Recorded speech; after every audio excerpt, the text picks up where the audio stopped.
যে উম্মতকে এক দেহ হিসাবে কল্পনা করা হয়েছিল তা কেন আজ শত শত দলে বিভক্ত?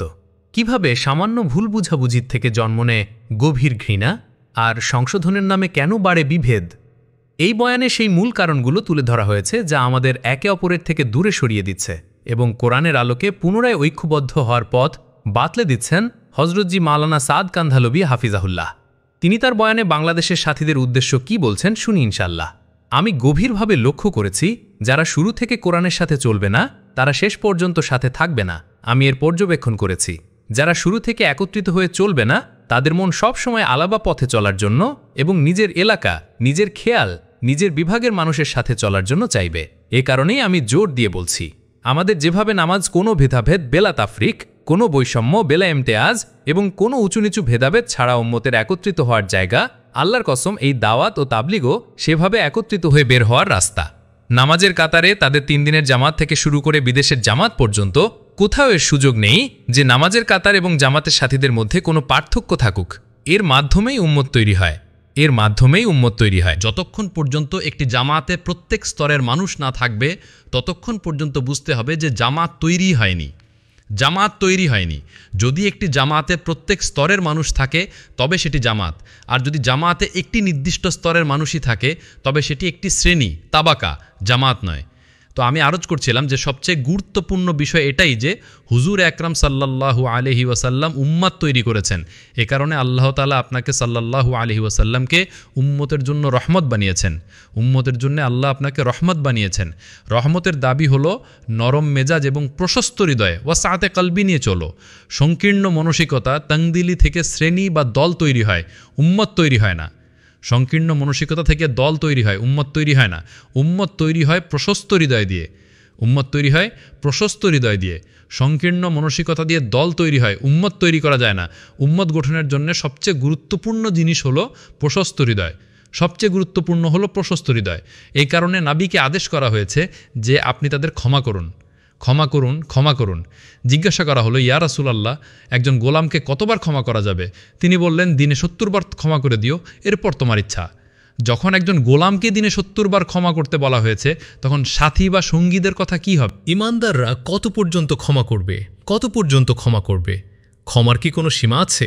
হুজুর আকরাম সাল্লাল্লাহু আলাইহি ওয়াসাল্লামকে জিজ্ঞাসা করা হলো, ইয়া রাসূলুল্লাহ, ক্ষমার কি কোনো সীমা আছে? তিনি বললেন, আমি হাদিসের ভাবার্থ বলছি, তিনি বললেন, আমার সাথে কিয়ামতের দিন দেখা করে নিও, এটাই হলো এর সীমা। ধৈর্যের সীমা বলে দিয়েছেন 1-2 বছর নয়। এখানকার মেজাজ তো এমন যে এই বছর সরকারের উপর ধৈর্য ধরো, আগামী বছর বদলে যাবে, পরিস্থিতিও বদলে যাবে। একদমই না, আল্লাহর কসম, আল্লাহ পরিস্থিতির পরিবর্তন শাসকদের উপর রাখেননি। যেভাবে পরিস্থিতির পরিবর্তনের সাথে পুরস্কারের কোনো সম্পর্ক নেই, সেভাবে শাসকদের সাথেও এর কোনো সম্পর্ক নেই। পুরস্কারের সাথে কোনো সম্পর্ক নেই, শাসকদের সাথেও কোনো সম্পর্ক নেই। এ কথাই তো বলা হয়েছে, ইন্নামা আলাইকাল বালাগ, তোমার দায়িত্ব তো কেবল পৌঁছে দেওয়া। এ কথাই তো বলা হয়েছে, তাই না? সুতরাং পরিস্থিতির পরিবর্তনের সাথে যখন পুরস্কারের কোনো সম্পর্ক নেই তখন শাসকদের সাথেও কোনো সম্পর্ক নেই। এটা সহজ কথা। এ কারণে সবচেয়ে গুরুত্বপূর্ণ বিষয় হলো অন্তরের মধ্যে নম্রতা এবং মমতা তৈরি করো। কাদের নীতি কঠোরতা দিয়ে প্রতিষ্ঠা করা হয় না, নীতির শিক্ষা দেওয়া হয়। আর শিক্ষার সম্পর্ক হলো মমতা শাফকত দিয়ে, কঠোরতা মোশাক্কত দিয়ে নয়। শিক্ষা কখনো কঠোরতা দিয়ে দেওয়া যায় না, শিক্ষার সম্পর্ক মমতার সাথে। আনা লাকুম বিমানজিলাতিল ওয়ালিদি উআল্লিমুকুম, আমি তোমাদের জন্য পিতার মতো, আমি তোমাদের শেখাই। হাদিস বলছে যে যতক্ষণ পর্যন্ত পিতা হয়ে শিক্ষা না দেবে ততক্ষণ পর্যন্ত শিক্ষা দিতে পারবে না। আমার এই কথাটা মনে রেখো। জ্ঞান বা ইলম বন্ধু রফিক হয়ে ছড়াতে পারে, প্রতিপক্ষ ফরিক হয়ে ছড়াতে পারে না। ইলম বন্ধু হয়েই ছড়াবে, প্রতিপক্ষ হয়ে নয়। এ কথা মনে রেখো, প্রতিপক্ষ হয়ে নয়। ইলমের যত বিভাগ এবং কেন্দ্র আছে তাদের উপযোগিতার প্রসার নির্ভর করে বন্ধু হয়ে চলার উপর। তাদের সার্বিক উপযোগিতা হলো স্নেহশীল শফিক হয়ে চলার মধ্যে। আমি খুব বড় একটি কথা বলছি, ইলম যেন কখনো প্রতিপক্ষ না হয়। ইলম যদি প্রতিপক্ষ হয়ে যায় তবে তা উম্মতকে অজ্ঞতার মধ্যে ফেলে দেবে। আমি খুব বড় একটি কথা বলছি, আমার বিশ্বাস আছে যে হয়তো সবাই আমার কথা বুঝতে পারছেন না, কিন্তু যারা বুঝছেন আল্লাহ শুকরিয়া যে তারা বুঝছেন। আমি বলতে থাকছি, খুব জরুরি কথা বলছি, প্রতিপক্ষ হয়েও না। উম্মতের উচিত নিজের যোগ্যতাকে অন্যদেরকে বোঝানো ও মানানোর তাসলিমে আগিয়ার কাজে ব্যয় করা, নিজের শক্তিকে অন্যদের বোঝানোর কাজে ব্যয় করা, ভালো মানুষদের কাফের আখ্যা তাকফিরে আগিয়ার দেওয়ার জন্য নয়। এটা অনেক বড় কথা। উম্মতের উচিত তার যোগ্যতাকে অন্যদের বোঝানোর কাজে ব্যয় করা, ভালো মানুষদের কাফের আখ্যা দেওয়ার জন্য নয়। এটা কখনোই ইসলামের মেজাজ ছিল না।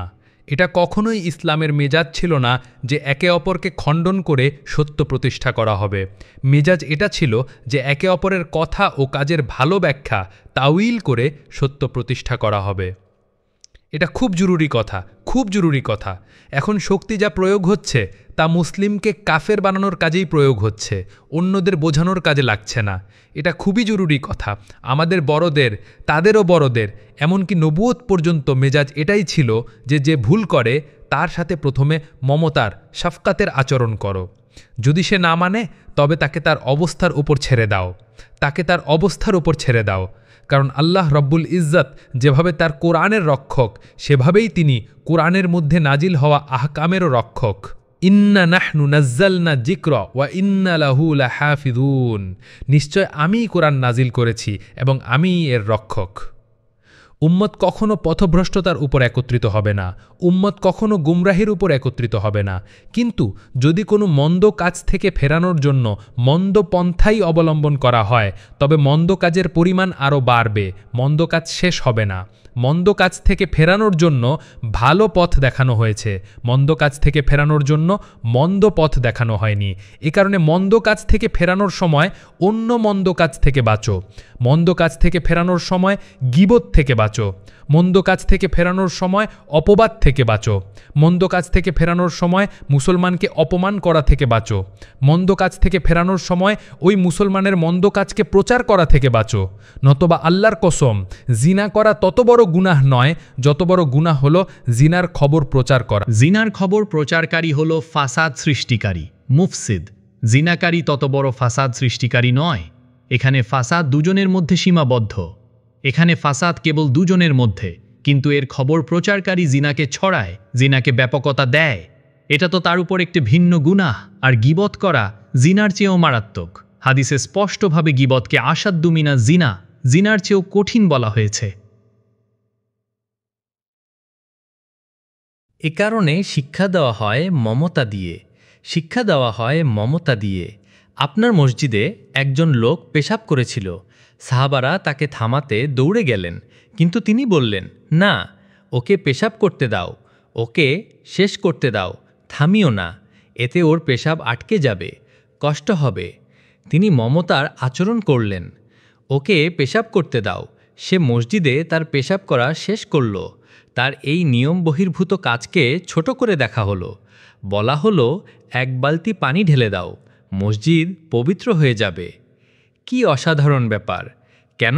কোনো হুকুম, কোনো প্রচার, কোনো পত্রিকা বা বিজ্ঞাপনে বা বাজারে কোথাও কি এ নিয়ে কোনো শোরগোল হয়েছিল? হজরত নুয়াইমান রাদিয়াল্লাহু তাআলা আনহু একজন বৃদ্ধ অন্ধ ব্যক্তিকে পেশাব করার জন্য বাজারের দিকে মুখ করে একটি টিলার উপর বসিয়ে দিয়েছিলেন। তিনি রসিক মানুষ ছিলেন, তিনি রসিকতা করে এই কাজটি করেছিলেন। বৃদ্ধ অন্ধ লোকটি বলেছিল, আমাকে পেশাব করার জন্য কোনো আড়াল বা কোণার মতো একটি জায়গা দেখিয়ে দাও। তিনি তাকে নিয়ে গিয়ে একটি টিলার উপর চড়িয়ে দিলেন, যার একদিকে ছিল পুরো খোলা বাজার আর অন্যদিকে ছিল টিলা। তাকে টিলার উপর বাজারের দিকে মুখ করে বসিয়ে দিলেন। তিনি পেশাব করলেন আর পুরো বাজারের লোক তাকে পেশাব করতে দেখল, পুরো বাজার দেখল। লোকেরা গিয়ে বলল, হে বৃদ্ধ, আপনি কি করছেন? তিনি বললেন, কি হয়েছে? পেশাব করছি। তারা বলল, আপনি তো বাজারের দিকে মুখ করে বসে আছেন, পুরো বাজার আপনাকে দেখছে। তিনি বললেন, আমাকে নুয়াইমান এখানে বসিয়েছে। লোকেরা বলল, আমরা নুয়াইমানকে মারব, সে আপনার সাথে অন্যায় করেছে। তিনি বললেন, না, সে বদরের সাহাবী, আল্লাহ তাকে ক্ষমা করে দিয়েছেন, তোমরা হিসাব নেওয়ার কে? সে বদরের সাহাবী, আল্লাহ তাকে ক্ষমা করে দিয়েছেন, তোমরা প্রতিশোধ নেওয়ার কে? এটা ভাবার বিষয়। আমাদের স্বভাবে একে অপরের থেকে দূরত্ব, বিদ্বেষ, ঘৃণা এতটাই বেড়ে গেছে যে এই ঘৃণা ও দূরত্বের কারণে সংস্কারের, ইসলাহের নীতি ও পদ্ধতি কি তাও আমাদের জানা নেই। মসজিদে পেশাবকারীর সাথে প্রথমে মমতার আচরণ, তারপর শিক্ষা।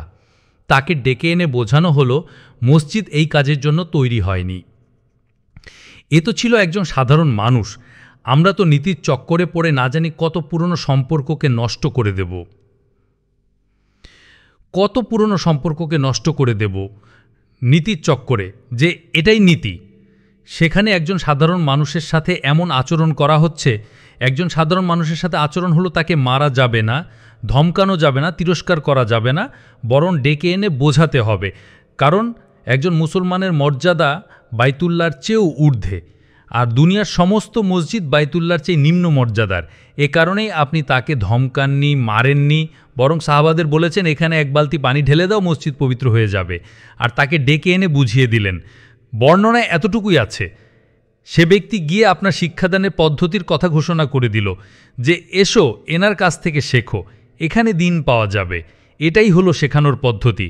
এ কারণে এই কাজের নীতি হলো যার যেখানে ভুল হয় তাকে একপাশে নিয়ে গিয়ে বুঝিয়ে দেওয়া। হজরত বলতেন, যদি কাউকে কোনো কাজ থেকে বিরত রাখতে চাও তবে প্রথমে তার সাথে এত বেশি ভালোবাসা তৈরি করো যেন তোমার এই বিশ্বাস জন্মে যে এখন এত ভালোবাসা তৈরি হয়েছে যে সে আমার কথা অস্বীকার করবে না। এর আগে যদি তুমি তাকে বাধা দাও তবে তোমার প্রবৃত্তি প্রবল, সংশোধন প্রবল নয়। যদি সম্পর্ক স্থাপন না করেই তুমি তাকে বাধা দাও তবে তুমি প্রবৃত্তির বশে বাধা দিচ্ছ, সংশোধন তোমার উদ্দেশ্য নয়। নতুবা তুমি ভাবতে যে তার নিকটবর্তী হওয়ার কোনো পদ্ধতি আছে, তার কোন সম্মানটুকু করলে আমি তার আপন হতে পারবো এবং তারপর তাকে বলতে পারবো যে এই মন্দ কাজটি করো না। কারণ সে যদি আরও কিছুদিন মন্দ কাজটি করেও সেটাও উত্তম, সে আরও কিছুদিন এই মন্দ কাজটি করুক এটাও উত্তম, তাকে বাধা দিতে দেরি হওয়াটা উত্তম তার নিজের গুনাহের উপর অটল থাকার চেয়ে। নতুবা সে গুনাহের উপর জিদ করবে, গুনাহের উপর অটল হয়ে যাবে। এটাই হলো নবুয়াতের শিক্ষাদানের পদ্ধতি, যে আপনি মমতা দিয়ে শিক্ষা দিয়েছেন। এ কারণে বলা হয়েছে যে আপনি উম্মাতের জন্য রহমত, আপনার উম্মাতের পদ্ধতিও এটাই হওয়া উচিত যে নিঃসন্দেহে সঠিক কথা বলো, কিন্তু সঠিক কথা বলার জন্য ভুল পদ্ধতি অবলম্বন করো না। সঠিক কথা বলার জন্য সঠিক পদ্ধতি অবলম্বন করো।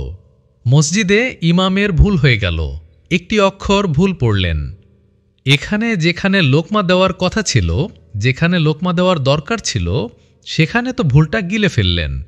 আর বাজারে গিয়ে বসে বলছেন যে বাজারে ইমাম সাহেব ভুল পড়েছেন। শুনুন অদ্ভুত কথা, যেখানে নামাজের পরিবেশ ছিল সেখানে তো লোকমা দিলেন না, আর যেখানে বেনামাজিদের পরিবেশ অর্থাৎ বাজার, সেই বেনামাজিদের মধ্যে গিয়ে বলছেন যে ইমাম সাহেব নামাজ ভুল পড়িয়েছেন। এই বেনামাজি যে আগে থেকেই বেনামাজি, সে কখন নামাজির দিকে আসবে? যখন সে বেনামাজি হয়েও শুনছে যে ইমাম সাহেব নামাজ ভুল পড়ান, সে কখনোই আসবে না, কখনোই আসবে না। লোকমা দেওয়ার কথা ছিল ইমামকে নামাজের মধ্যে, আর লোকমা দেওয়া হচ্ছে বাজারে, বিজ্ঞাপনে, পত্রিকায়। এটা ফাসাদের রাস্তা, সংশোধনের রাস্তা নয়। এটা নিছকই ফাসাদের রাস্তা, নিছকই ফাসাদের রাস্তা। আমি তো আরজ করেছিলাম, তাই না? আমি বলেছিলাম যে একে অপরের কথার জবাব দেয়। এই জবাব দেওয়াটা এমন যেন দুজন লোক মুখোমুখি বসে মাঝখানে আগুন জ্বালিয়ে নিল, আর এ তার কথার জবাব দিচ্ছে, সে এর কথার জবাব দিচ্ছে। এটা এমন যেন দুজনেই ওই আগুনের মধ্যে কাগজ ফেলতে থাকছে, আর এই আগুন কখনোই নিভবে না, এই আগুন কখনোই নিভবে না। আগে চিঠিপত্র আদান প্রদান হতো, এখন এই পরিস্থিতি এসে গেছে। একে অপরের বরং শোনা খবরকে যে সামনে বাড়িয়ে দেয়, হাদিসে তাকে সবচেয়ে বড় মিথ্যাবাদী বলা হয়েছে। সবচেয়ে বড় মিথ্যাবাদী সেই যে শোনা কথাকে সামনে বাড়িয়ে দেয়। শোনা কথাকে প্রচারকারী কি বর্ণনায় সবচেয়ে বড় মিথ্যাবাদী বলা হয়েছে। কাফা বিল মারই কাযিবান আন ইউহাদ্দিসা বিকুল্লি মা সামিআ। একজন ব্যক্তির মিথ্যাবাদী হওয়ার জন্য এতটুকুই যথেষ্ট যে সে যা শোনে তাই বলে বেড়ায়, আমি শুনেছি, আমি শুনেছি। হাদিসে এক অদ্ভুত কথা বলা হয়েছে, একজন লোক এসে তোমার কানে একটি কথা বলে যার ফলে তোমাদের সকলের মধ্যে সেই কথা ছড়িয়ে পড়ে। তাকে যখন জিজ্ঞাসা করা হয় তোমাকে কথা কে বলেছে, সে বলে আমি তাকে চেহারা দেখে চিনি, খুব ভালো করে চিনি।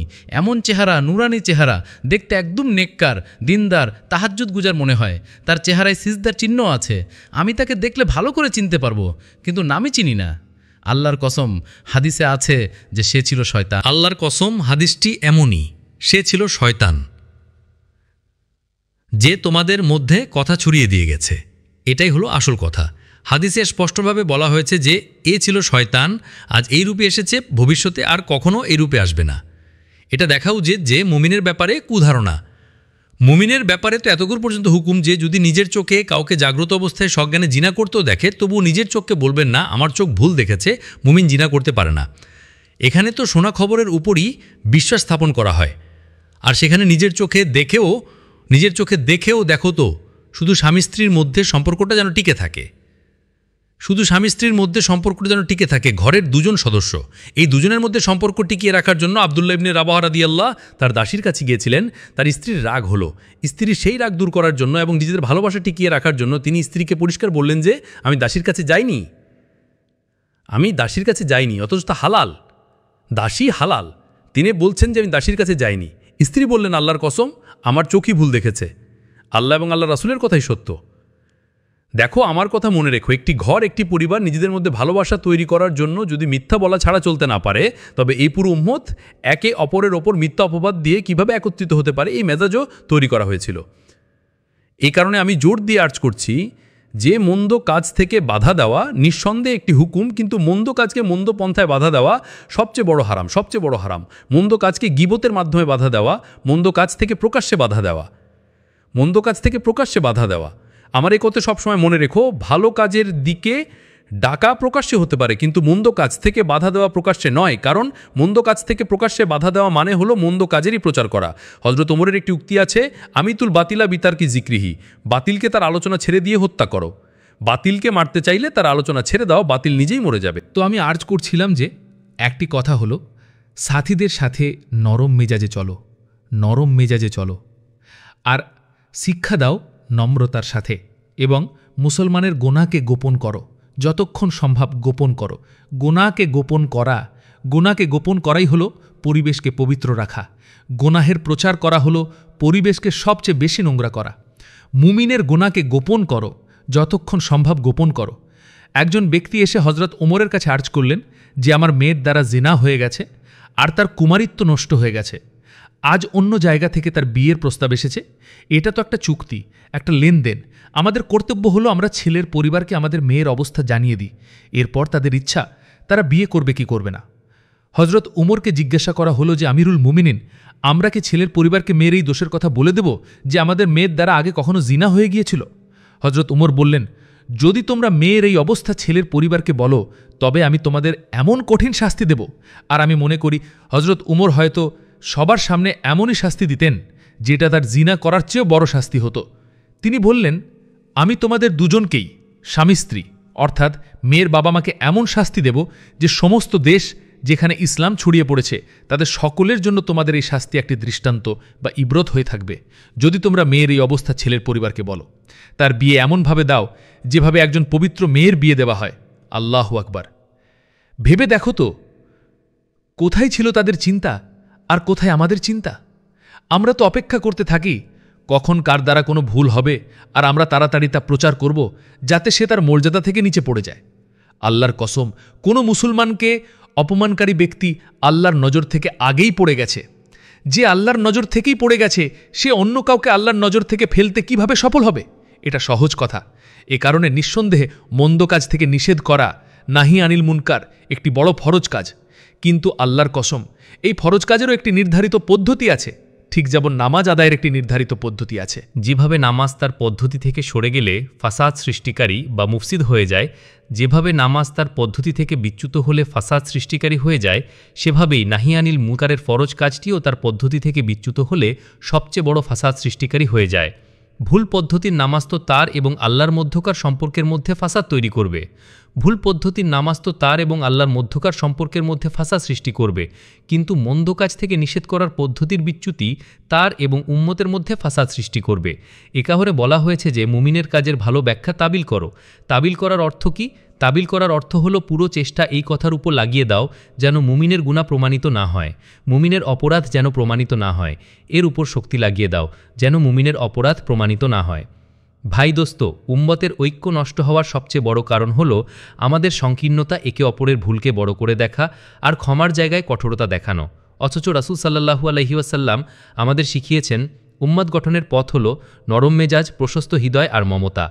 আজ যদি আমরা একে অপরের ভুলকে আড়াল না করি, গীবত ও অপবাদ থেকে না বাঁচি, তবে দাওয়াতও অগ্রসর হবে না, উম্মতও এক হবে না। মনে রাখবেন, সঠিক কথা বলার জন্য সঠিক পদ্ধতি জরুরি। ভুল পদ্ধতিতে সত্যকে উপস্থাপন করলে তা ফাসাদ সৃষ্টি করে।